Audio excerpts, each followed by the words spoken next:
these new kind of ideas or things like that.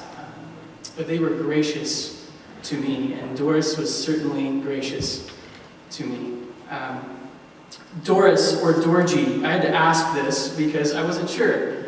So if you're close to Doris, she would ask you to call her Dorji. And I was never could figure it out, because I was having a conversation with someone one day, and they kept on referring to Dorji. Well, who in the world is Dorji?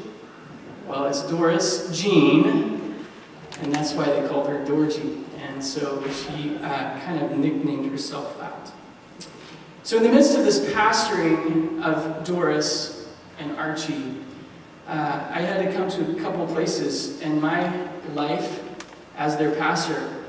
How am I and was I going to allow these folks to speak into me? Because as a young pastor, I do enjoy having folks of what we affectionately call vintage in our church.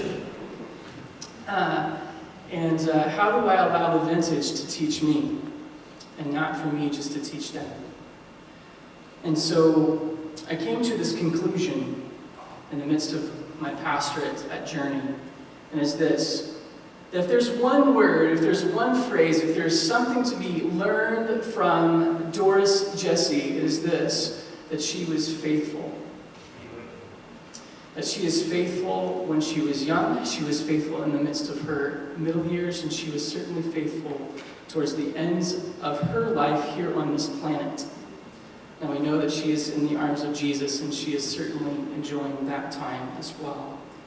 But being faithful is so important. She was faithful to her husband. She was faithful and is faithful to her children. She is faithful to her grandchildren, and she is faithful to her great-grandchildren. She's passing on a legacy unto us, you and I, and something that we can certainly learn.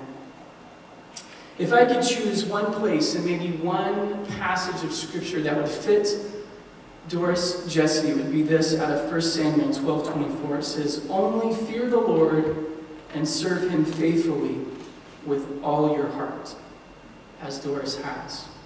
"For consider what great things he has done for you." And she considered that day in and day out.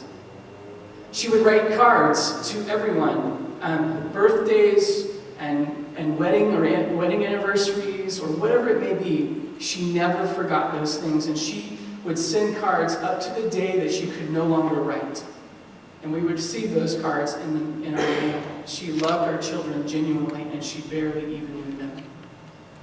But she knew that she loved them, and that was a special thing for us. One of the things I think that frustrated Doris about me was I never got her the information of our church people fast enough. She wanted to send a card to them. She wanted to love them, and I never could get it there quick enough. Doris is faithful.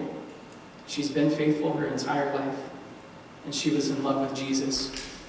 And if there's anything that we can learn from that this morning, or this afternoon, is that Doris loved Jesus with her heart, with her mind, and with her soul. And this is why she was so faithful to you and to I and to the church. We're going to have a time where family gets a chance to share about their thoughts. Family and friends to share about their thoughts on Doris or Dorji. Sean, if you could come up and share with us your perspective.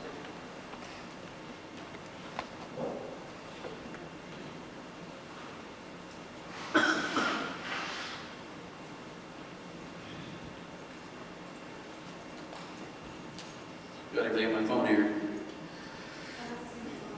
Yeah, my name is Sean Milliken. I'm the oldest grandson of Doris and Archie Jessee. I feel like I was the lucky one to have gone to spend as much quality time with my grandmas as I did. Excuse me.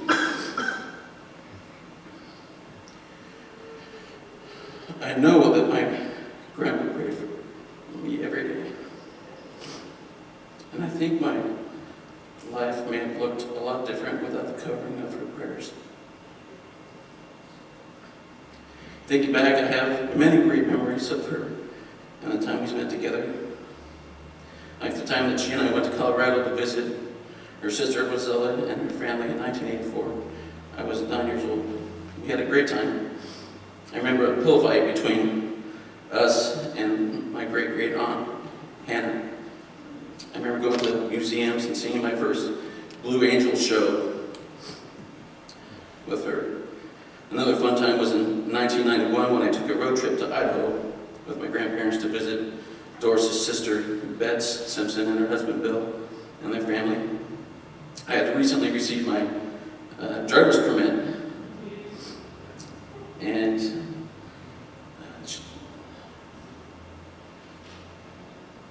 she let me take it a long way because she knew I wanted to drive their little Nissan Sentra a little further. I have many great memories going to Grandma's house in Nevada City for Christmas and for other events. After they moved down to Rockland, I made an effort to visit her more often. She would ask me questions about using Facebook, and sometimes I would post about her favorite grandson on her behalf. My grandma is someone I often think about when it comes to scriptures and the Bible and the beauty of nature. You couldn't go anywhere with her without her pointing out a beautiful flower or a tree or something. She could tell you the names of each one. Throughout my lifetime, I've saved every letter and card she has ever made or written. I brought a few of them with me around the display table. Feel free to read them. She was so crafty with her cute little cards. Even after she was unable to use her hands for most things, she would still go out of her way to make a birthday card or a Christmas card. And she would always include a verse or two from the Bible. She was always encouraging me to make my walk with the Lord a priority. I have a scripture that she wrote for me on my birthday a little over 4 years ago. She wrote it on a 3x5 card, and I have it posted on the inside at the door of my medicine cabinet. I see it every day. It's Colossians 2, 6, and 7.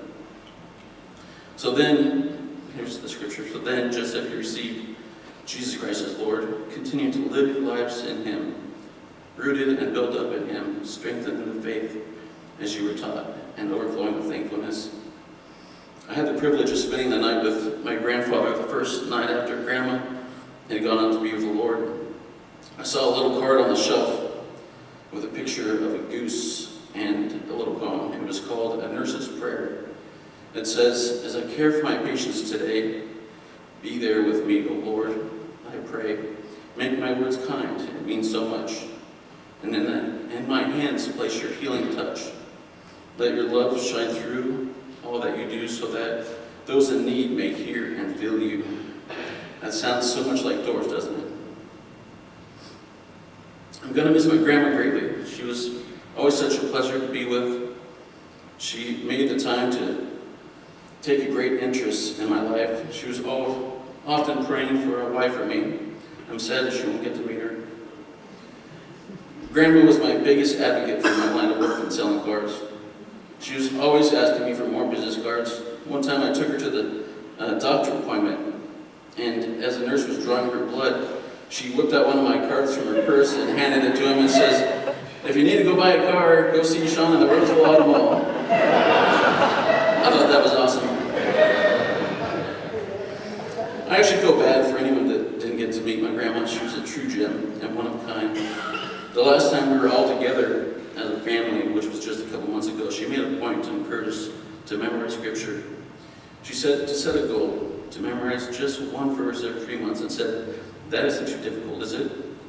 She talked about what a blessing it has been in her own walk with the Lord, memorizing scripture since she's been bedridden, and she wished she had begun doing that sooner. I think she would like it if I passed along her message to you to read your Bible more often, and a soul of memorizing, instead of goal of memorizing at least one new verse every 3 months. Who's with me? That's all I have. Alexa, come up and share.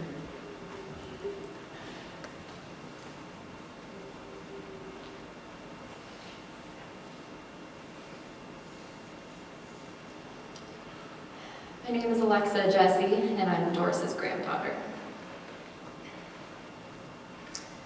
Growing up in Idaho, I didn't have the privilege of seeing Grandma and Grandpa Jessee as often as some of their other grandkids. But when we did get to visit with them, it was always something I looked forward to. I have memories of sleepovers in their motorhome, which to a young kid was like the coolest mobile fort ever. I have memories of playing Old Maid and dominoes.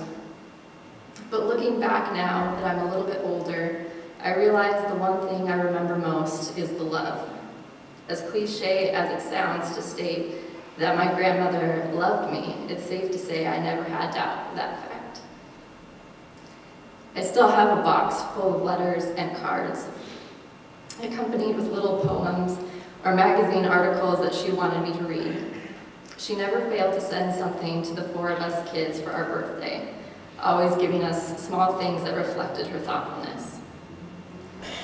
As I got older and decided that I wanted to become a nurse one day, I began to recognize the nurse that was still evident within her. Even though she was retired, she still exhibited all the qualities I have seen in the best of nurses. An endless supply of patience, a love for the way that the human body works, and most evidently, unconditional love. Long before I even realized it, Grandma Jessee was showing me how to be that nurse that I aspire to be. She understood that